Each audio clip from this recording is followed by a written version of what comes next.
పూర్తి వివరాలకు చదవండి రేపటి అక్షర శిల్పం దినపత్రికలో.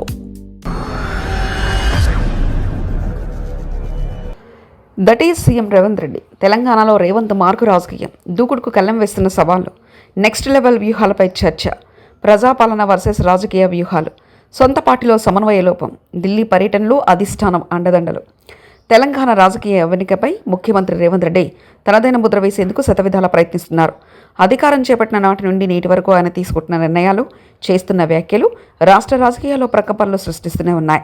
అయితే ఇటీవల కాలంలో రాజకీయ విశ్లేషకులు రేవంత్ రెడ్డి పాలనా శైలిపై భిన్నాభిప్రాయాలు వ్యక్తం చేస్తున్నారు. ఒకవైపు అభివృద్ధి మంత్రం జపిస్తూనే మరోవైపు రాజకీయంగా ప్రత్యర్థులను చిత్తు చేసేందుకు ఆయన వేస్తున్న ఎత్తుగడలు ఇటు కాంగ్రెస్ పార్టీలోనూ అటు విపక్షాల్లోనూ హాట్ టాపిక్గా మారాయి.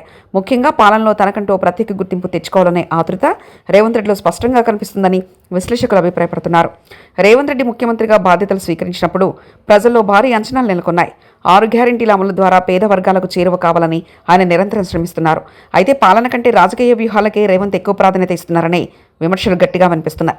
ముఖ్యంగా గత ప్రభుత్వ హయాంలో జరిగిన అవినీతి వెలికి తీసే ప్రక్రియలో ఆయన చూపుతున్న ఉత్సాహం క్షేత్రస్థాయిలో సమస్యల పరిష్కారంపై చూపడం లేదన్న విపక్షాల ప్రధాన ఆరోపణ. రేవంత్ రెడ్డి కేవలం ఈవెంట్ మేనేజ్మెంట్ తరహాలో పాలన సాగిస్తున్నారని, భారీ ప్రాజెక్టుల ప్రకటనలు ఉన్నంతగా అమల్లో వేగం లేదని రాజకీయ పండితులు విశ్లేషిస్తున్నారు. ఇది రాబోయే రోజుల్లో ఆయనకు అతిపెద్ద సవాల్గా మారే అవకాశం ఉంది. కాంగ్రెస్ పార్టీలో ఎప్పుడు ఉండే గ్రూప్ రాజకీయాలు రేవంత్ రెడ్డికి కత్తి మీద సాములా మారాయి. సీనియర్ నాయకులను కలుపుకోవడంలో ఆయన అనుసరిస్తున్న తీరుపై అప్పుడప్పుడు అసంతృప్తి జ్వాలలు ఎగిసిపడుతున్నాయి. కేబినెట్లో కొందరు సీనియర్లు రేవంత్ రెడ్డి ఏకపక్ష నిర్ణయాల పట్ల గుర్రుగా ఉన్నట్లు తెలుస్తుంది. ముఖ్యంగా కీలకమైన నిర్ణయాల విషయంలో కేవలం తన వర్గం వారితో చర్చిస్తున్నారని ముద్రపడకుండా ఆయన జాగ్రత్త పడాల్సి ఉందన్న అభిప్రాయం వ్యక్తమవుతుంది. అధిష్టానం వద్ద రేవంత్ రెడ్డికి ఉన్న పట్టు కారణంగానే ఇప్పటివరకు అంతర్గత విభేదాలు బహిర్గతం కాలేదు. కానీ పార్టీలో తన పట్టుని నిరూపించుకోవడానికి ఆయన నిరంతరం అప్రమత్తంగా ఉండాల్సిన పరిస్థితి కనిపిస్తుంది. ఇవి రేవంత్ రెడ్డి వ్యక్తిగత ఇమేజ్పై కూడా ప్రభావం చూపే అవకాశం ఉంది. హైదరాబాద్ నగరాన్ని ప్రపంచ స్థాయి నగరంగా తీర్చిదిద్దడంలో రేవంత్ రెడ్డి ప్రత్యేక శ్రద్ధ చూపిస్తున్నారు. ముఖ్యంగా మూసీ ప్రక్షాళన ప్రాజెక్టును ఆయన ప్రతిష్టాత్మక ప్రాజెక్టుగా భావిస్తున్నారు. ఈ విషయంలో విపక్షాల నుంచి వస్తున్న విమర్శలను ఆయన ధీటుగానే ఎదుర్కొంటున్నారు. అయితే ఈ ప్రాజెక్టు వల్ల నిరాశలవుతున్న ప్రజల ఆవేదనను సోషల్ మీడియా ప్రశ్నిస్తుంది. మూసీ బాధితుల గోడు వినకుండా ముందుకు వెళ్లడం వల్ల ప్రభుత్వానికి ప్రతికూలత వచ్చే అవకాశం ఉందని పలువురు హెచ్చరిస్తున్నారు. అభివృద్ధి పేరుతో సామాన్యుల జీవితాలను అస్తవ్యస్తం చేస్తున్నారనే ఆరోపణలు రేవంత్ రెడ్డి ఏ విధంగా అడ్డుకున్నారనేది ఇప్పుడు ఆసక్తికరంగా మారింది. ఒకవైపు నగర అభివృద్ధి, మరోవైపు ప్రజాకర్షక పథకాల మధ్య సమతుల్యత పాటించడం రేవంత్కు ఒక పరీక్షానిగా చెప్పాలి. రేవంత్ రెడ్డి తరచుగా ఢిల్లీ పర్యటన చేయడం వెనుక రాజకీయ రహస్యాలు ఉన్నట్లు రాజకీయ పండితులు విశ్లేషిస్తున్నారు. రాష్ట్రంలో ఎప్పుడు ఏ చిన్న సమస్య ఆయన హైకమాండ్ ఆశీస్సుల కోసం చూడడం చూస్తుంటే ఆయనపై కొంత ఒత్తిడి ఉందనే భావన కలుగుతుంది. అదే సమయంలో రాహుల్ గాంధీకి అత్యంత సన్నిహితుడిగా పేరు తెచ్చుకోవడం రేవంత్కు కలిసొచ్చే అంశం. రాష్ట్రంలో రాజకీయ పరిస్థితులపై ఆయన ఎప్పటికప్పుడు అధిష్టానానికి నివేదికలు అందజేస్తూ తన వ్యతిరేక వర్గానికి అవకాశం లేకుండా చేసుకుంటున్నారు.